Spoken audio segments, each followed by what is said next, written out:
Bonjour, en cette fête de Marguerite Diouville, je t'invite à chanter avec nous et avec elle cet hymne à la Providence.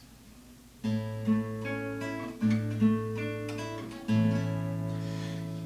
douce providence, c'est le cœur de mon Père. Ta douce providence, c'est le cœur d'une mère. Ta douce providence recueille mon cœur d'enfant. Ta douce providence me séduit à tout moment. Seigneur, ta main m'a façonné. Seigneur, ta main m'a entouré. Seigneur, ta main m'a envoyé. Seigneur, ta main tu m'as prêté.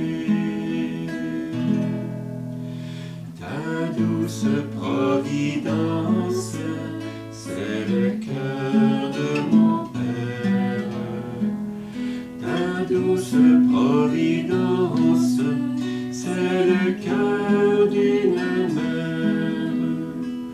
Ta douce providence recueille mon cœur d'enfant. Ta douce providence me séduit à tout moment.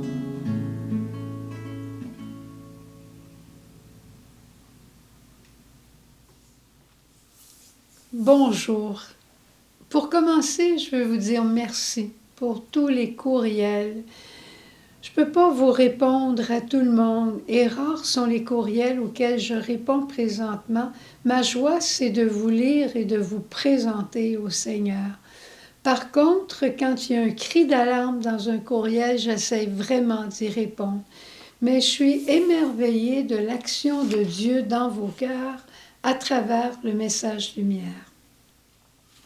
Aujourd'hui, c'est la fête de notre première sainte canadienne qui est née en terre canadienne, à savoir Marguerite Diouville, qui a vécu de 1701 à 1771.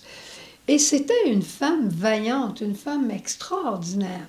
Et je l'aime d'autant plus que j'ai vécu chez elle parce que les Sœurs Grises à Montréal étaient responsables de l'orphelinat de Côte-de-Liesse. Et j'ai vécu là pendant quelques mois avant d'être adoptée par mes parents. Alors, je lui porte une affection et une reconnaissance très grande. Alors, je pense qu'on sait des choses de Marguerite Diouville.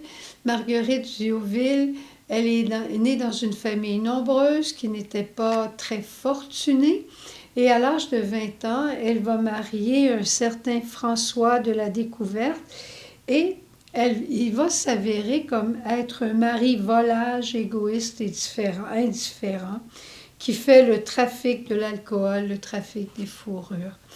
Et il va décéder tout de même 8 ans après leur mariage, et à ce moment-là, il va lui laisser 2 enfants après 6 grossesses, et il va lui laisser aussi beaucoup de dettes. Mais elle est très vaillante, notre Marguerite. Et voilà qu'en 1937, donc quelques années après sa mort, 7 ans après, avec quelques compagnes, elles vont commencer à accueillir chez elles des femmes nécessiteuses. Mais là, ils ont commencé à faire rire d'elles. Ils ont eu des médisances, des calomnies. On les a appelées des femmes de vie, on les a appelées des femmes qui se livraient à la prostitution. On ne comprenait pas ces femmes habillées en laïque qui avaient un cœur de consacré. Et on disait qu'elles faisaient le trafic de l'alcool, qu'elles fabriquaient de l'alcool, d'où on les appelait les Sœurs Grises. Et en 1747, donc à ce moment-là, elle a 46 ans, elle devient chargée de l'hôpital général de Montréal. Et là, elle offre tout ce qu'elle a, toute son ingéniosité pour ramasser de l'argent, tout son cœur, tout son courage, elle met tout au service de l'hôpital, le peu de biens matériels qu'elle avait. Mais par contre, elle était très ingénieuse. Elle avait on dirait, nous autres, au Québécois, on dirait qu'elle avait la bosse des affaires. Elle savait comment faire de l'argent. Et elle mettait tout ça au service des pauvres et des miséreux. Elle les accueillait tous, les épileptiques, les lépreux, les femmes picotées, qu'on disait, les prostituées, les prêtres malades. Elle accueillait tout le monde. Les Français, les Anglais. Elle accueillait un Français, elle cachait un Anglais. Un Anglais entrait, elle avait déjà caché un autre Français. Elle les cachait un de l'autre, mais elle était l'amie de tous. Et un jour, son hôpital a passé au feu en 1900, je ne me souviens pas exactement de l'année, mais l'hôpital a passé au feu et elle a dit à ses sœurs, alors on va faire comme Job. Dieu a tout donné, Dieu a tout repris, que le saint nom de Dieu soit loué. Et elle a commencé à chanter le Te Deum. Mais tout de suite, le lendemain, elle s'est remise à l'œuvre pour rebâtir l'hôpital. Et dans quelques années, tout était rebâti et la Providence veillait encore pour leur mission. En 1954, elle a commencé à rassembler chez elle les enfants abandonnés qu'elle trouvait. Alors c'est là qu'ont commencé les orphelinats. On dit qu'il y avait au niveau de sa spiritualité, 3 mots qui étaient les plus importants. Père, providence et pauvre. Elle a fait une expérience très forte de Dieu comme Père et comme providence. Alors comme Père, elle lui a donné toute sa confiance et comme providence, elle était toujours certaine de lui et il venait, Dieu l'aider en toutes circonstances. On raconte que, et je vais terminer avec ça parce que je trouve ça merveilleux, comment ce qui lui tenait à cœur, c'était les pauvres matériels qui étaient autour d'elle, mais aussi dans sa propre communauté. Elle disait, « Je veux entre les sœurs une union parfaite, ne faisant toutes qu'un seul cœur et une seule âme, se prévenant en tout et supportant avec charité les défauts des autres, persuadée qu'on a encore besoin d'une plus grande charité pour supporter les nôtres. » Et là, c'est là qu'on peut être rejoints, nous autres. Réalises-tu comment on peut être très gentil et souriant avec les gens qui arrivent à la porte, mais avec les gens qui sont dans notre maison, on dirait que des fois notre sourire s'en va. On peut être très affectueux avec notre chat puis notre chien, puis notre époux, c'est une autre histoire.